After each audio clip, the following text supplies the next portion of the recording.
Assalamu alaikum. Welcome to my YouTube channel. Students, today we are starting class number 22. And in today's class, we are going to talk about part 2 of present indefinite. Present indefinite का part 1 हमने पिछली class में पढ़ा था, तो आज की class में हम प्रेजेंट इंडेफिनेट का दूसरा पार्ट पढ़ने जा रहे हैं। सो स्टूडेंट्स, क्लास शुरू करने से पहले अगर अभी तक आप लोगों ने मेरे चैनल को सब्सक्राइब नहीं किया तो प्लीज़ सब्सक्राइब के बटन पे क्लिक कर दें, और अगर आपको मेरी वीडियोस पसंद आ रही हैं तो प्लीज़ ज़रूर लाइक के बटन पे क्लिक करो यार।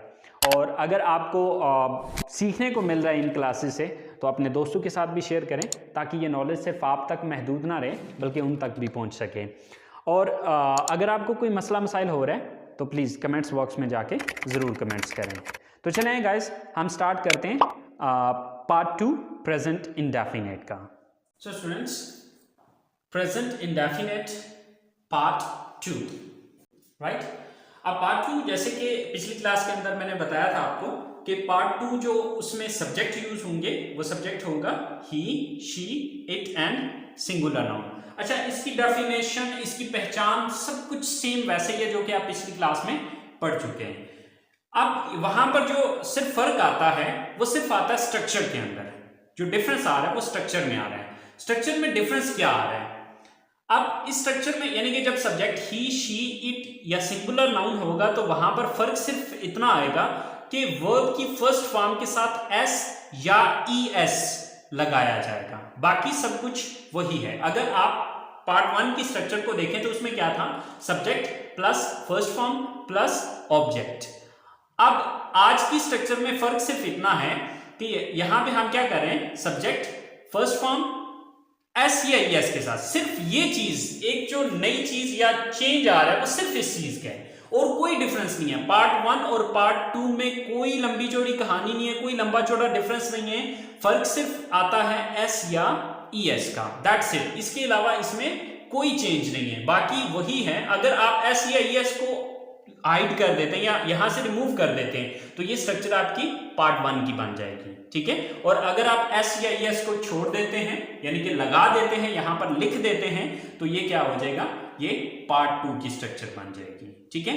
अच्छा, अब हमें ये चीज समझनी है, जैसे कि अब आपके जहन में एक सवाल आना चाहिए था कि सर हमें कैसे पता चलेगा कि किस वर्ब के साथ हमने एस लगाना है और किस वर्ब के साथ ईएस लगाना है। तो डियर, उसके लिए मैं आपको रूल बता रहा हूं कि कहां पर एस लगाना है और कहां पर ईएस लगाना है। आपने देखना है वर्ब के आखिरी स्पेलिंग।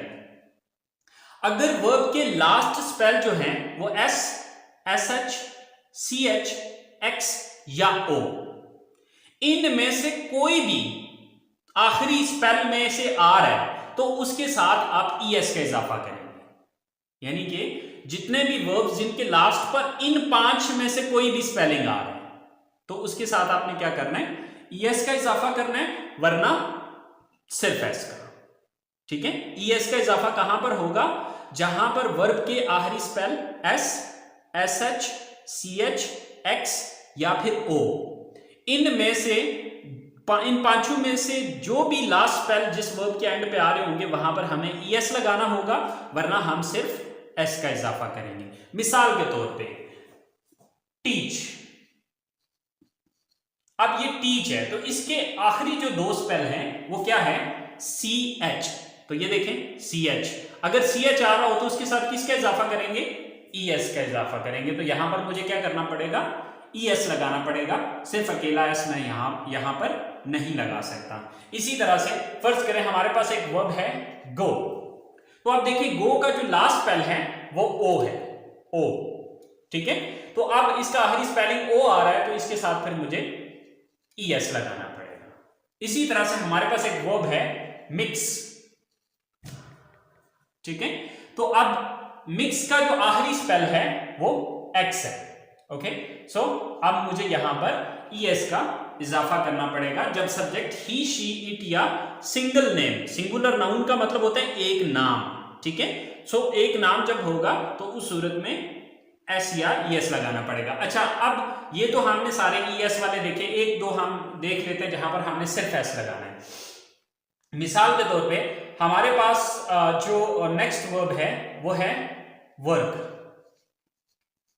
अब देखिए वर्ब के एंड पे इन 5 में से कोई भी नहीं है, ना एस है, ना एस एच है, ना सी एच है, ना एक्स है, ना ही ओ है, तो यहां पर मैं ई एस का इजाफा नहीं बल्कि सिर्फ एस का इजाफा करूंगा, तो अब इसको WORKS वर्क्स कर दूंगा, ठीक है। सेम लाइक दैट, फर्स्ट करें हमारे पास एक वर्ब है रेन, यानी कि बारिश होना, तो अब इसके एंड पे इन 5 में से कोई भी नहीं आ रहा, तो मैं सिंपल एस लगाऊंगा। तो आई होप सो आपको इस एस या ई एस वाले चक्कर की समझ आ गई होगी। तो चले हम सेंटेंसेस बना के देखते हैं कि हम इसके सेंटेंसेस किस तरह से बनाएंगे। सो स्टूडेंट्स, आयशा अपना वक्त जाया करती है। सो यहां पर सब्जेक्ट क्या है? आयशा।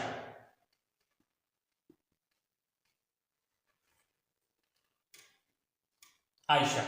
सो वर्ब क्या है यहां पर? वक्त जाया करना। जाया करना की इंग्लिश है वेस्ट। अब चूंकि एंड पे इन चारों में से कोई भी नहीं आ रहा, तो सिर्फ मैं एस लगा दूंगा, तो आयशा वेस्ट्स, अपना वक्त जाया करती है, सो हर टाइम। सो आयशा वेस्ट्स हर टाइम, आयशा अपना वक्त जाया करती है। वो अपने भाई को मारता है। सो सब्जेक्ट कौन है? वो एक लड़का है, ही। वर्ब क्या है? काम क्या करता है? मारता है, बीट। अब देखें आखिरी स्पेल क्या है, यानी कि इन चारों पांचों में से नहीं है, तो यहां पर सिर्फ एस लगेगा। सो ही बीट्स, ही बीट्स अपने भाई को, हिज ब्रदर, ही बीट्स हिज ब्रदर, वो अपने भाई को मारता है। वो किताबें खरीदती है। सो सब्जेक्ट कौन है? शी। वर्ब क्या है यहां पे? खरीदना, बाय। अब वाई जो है इनमें से नहीं है, तो सिर्फ इसके साथ भी एस ही लगाएंगे। शी बाइज, क्या खरीदती है? बुक्स, शी बाइज बुक्स, वो किताबें खरीदती है। तो स्टूडेंट्स, अगर यहां पर कोई भी ऐसा वर्ब आ रहा होता जिसके आखिरी स्पेल इन में से कोई एक होता, तो उसके साथ फिर मुझे ई एस लगाना पड़ता। मिसाल के तौर पे चले मैं एक एग्जांपल ले लेता हूं, जैसे कि हमारे पास एक सेंटेंस है कि वो कॉलेज जाती है, वो कॉलेज जाती है, सो शी गो। अब देखिए इसके आखिरी स्पेल क्या है? ओ है, तो इसके साथ फिर मुझे ई एस लगाना पड़ेगा। So she goes to college, she goes to college, वो कॉलेज जाती है। सो स्टूडेंट्स, ये हमारे इसके पॉजिटिव सेंटेंसेस हैं। आई होप सो अब आपको इसकी समझ आ चुकी होगी। तो चलें अब हम इसके नेगेटिव्स को देख लेते हैं। सो स्टूडेंट्स, नेगेटिव सेंटेंसेस बनाने के लिए अब इसकी स्ट्रक्चर क्या होगी? Subject plus does not plus first form plus object. अच्छा स्टूडेंट्स, अब आपके जहन में एक सवाल आ रहा होगा, और वो सवाल क्या होगा? वो सवाल ये होगा कि सर अब वो एस या ई एस क्यों यहां से खत्म हो गया? यानी कि पॉजिटिव सेंटेंसेस के अंदर हम वर्ब की फर्स्ट फॉर्म के साथ एस या ई एस लगा रहे थे, तो यहां पे क्यों नहीं आ रहा? तो बच्चे अभी भी यहां पर भी एस या ई एस का यूज हो रहा है, लेकिन वो कहां पर हो रहा है? वो यूज हो रहा है आपके डू के साथ। अब देखिए डू का आखिरी स्पेल क्या था? ओ, तो ओ के साथ हमने ई एस का इजाफा किया, तो जब हमने डू के साथ ई एस का इजाफा किया तो ये डज बन गया, ठीक है। यानी कि जब हम फर्स्ट पार्ट का नेगेटिव पढ़ रहे थे तो उसमें हम डू नॉट यूज कर रहे थे। अच्छा, अब आप सोचे होंगे कि सर हमने ऐसा क्यों नहीं किया कि वो एस या ई एस उधर ही रहने देते। लेकिन बच्चे यहाँ पर ये चीज आपने याद रखनी है कि ग्रामर का ये रूल है कि ये चीज जो अप्लाई होती है अपने आने वाले जुमले के अंदर पहला जो वर्ब है, चाहे वो हेल्पिंग वर्ब है चाहे वो रियल वर्ब है, यहां पर डू जो है ये बेसिकली हेल्पिंग वर्ब के तौर पे इस्तेमाल हो रहा है, ठीक है। तो आने वाला जो भी पहला वर्ब होगा उसके साथ ये चीज अप्लाई होगी। इसलिए मैं चूंकि यहां पर पहले डू आ रहा है, तो अब ये एस या एस मुझे इसके साथ लगाना पड़ेगा, वहां पर मैं नहीं लगा सकूंगा, ठीक है। तो ये बात आप देखेंगे जब हम पॉजिटिव सेंटेंसेस को डिस्कस कर रहे थे तो पॉजिटिव सेंटेंसेस में डू नहीं आ रहा था, यानी कि सब्जेक्ट के फौरन बाद हमारे पास फर्स्ट फॉर्म आ रही थी, इसलिए हमने इसके साथ एस या एस का इजाफा किया था, ठीक है। लेकिन अब जब हम इसका नेगेटिव बना रहे हैं तो नेगेटिव बनाने के अंदर हमारे पास डू आ रहा है, यानी कि सब्जेक्ट के फौरन बाद डू आ रहा है, तो जो डू हेल्पिंग वर्ब है इसके साथ हम अब ईएस का इजाफा कर रहे हैं। एस या ईएस का इजाफा करना था, लेकिन यहां पर सिर्फ ईएस का इजाफा हो पाएगा। क्यों? क्योंकि इसके आखिरी स्पेलिंग जो डू के हैं वो ओ है, तो ओ वाले स्पेलिंग जहां पे एंड, जहां पे जिस सेंटेंस जिस वर्ड का एंड जो है वो ओ पे हो रहा हो उसके साथ हम एस नहीं लगा सकते बल्कि ईएस लगा सकते हैं। ठीक है, तो इसलिए हमने इसको डू की बजाय डज कर दिया और वहां से वो एस या ईएस का चक्कर खत्म हो गया। क्यों खत्म हो गया? क्योंकि वो ऑलरेडी यहां पर हम कर चुके हैं। ठीक है, तो हमारे पास पहला सेंटेंस है, वो कपड़े सिलाई नहीं करता है। सो सब्जेक्ट कौन है? वो, यानी कि वो एक लड़का, ही, देन डज नॉट। सिलाई करना, वो क्या है यहाँ पे? सिलाई करना। सिलाई करना की इंग्लिश जो है वो स्टिच भी होती है और स्यू भी होती है, आप दोनों में से जो मर्जी यूज कर लें। स्यू, ही डज नॉट स्यू। क्या सिलाई नहीं करता है? कपड़े, the clothes. He does not sew the clothes. वो कपड़े सिलाई नहीं करता है। सेकंड सेंटेंस है हमारे पास, सोनिया अपनी अम्मी की मदद नहीं करती है। सो सब्जेक्ट कौन है? Sonia, then does not.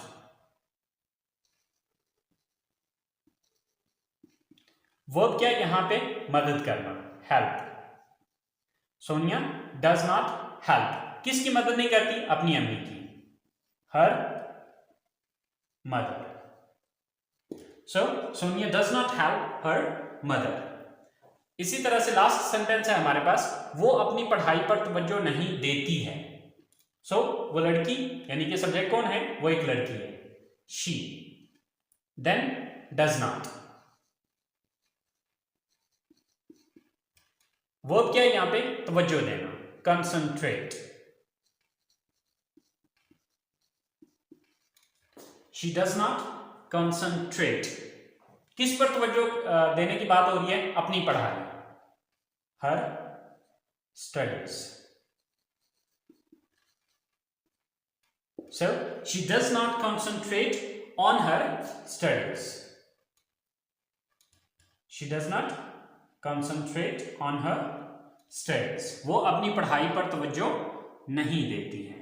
So students, I hope so आपको डू और डज का चक्कर समझ में आ गया होगा कि ये डज कैसे बना या किस वजह से बना। ठीक है, तो ये चीज याद रखनी है कि डज कहां पर आएगा? जब सब्जेक्ट ही, शी, इट या सिंगल नेम होगा तो वहां पर आपने डज नॉट लगा देना है। सो स्टूडेंट्स, ये हमारे नेगेटिव सेंटेंसेस हैं और अब हम इसके लास्ट सेंटेंसेस पढ़ते हैं, इंटरोगेटिव सेंटेंसेस। तो जैसे कि इंटरोगेटिव सेंटेंसेस का आपको ऑलरेडी पता है कि नेगेटिव के अंदर जिस लफ्ज के बाद नॉट लगाया हुआ है उसी लफ्ज को उठा के जुमले के शुरू में ले आना है। तो यहां पर हमने नॉट किसके बाद लगाया था? डज के बाद। तो इसी डज को उठा के सेंटेंस के शुरू में लगाएंगे तो ये इसका इंटरोगेटिव बन जाएगा। तो चलिए आइए देखते हैं इसके interrogative sentences. So students, interrogative sentence बनाने के स्ट्रक्चर क्या है? First of all does, then subject, then first form of the verb and then object and at the end there is a question mark. So हमारे पास सबसे पहला sentence है, क्या वो मोबाइल फोन मरम्मत करता है? सो सबसे पहले डज, देन सब्जेक्ट कौन है? वो, यानी कि वो एक लड़का है, डज ही। वो क्या यहां पे? मरम्मत करना, mobile phone, repair. Does he repair. मरम्मत करना की इंग्लिश क्या होती है? रिपेयर। Does he repair. क्या रिपेयर करने की बात हो रही है? Mobile phone.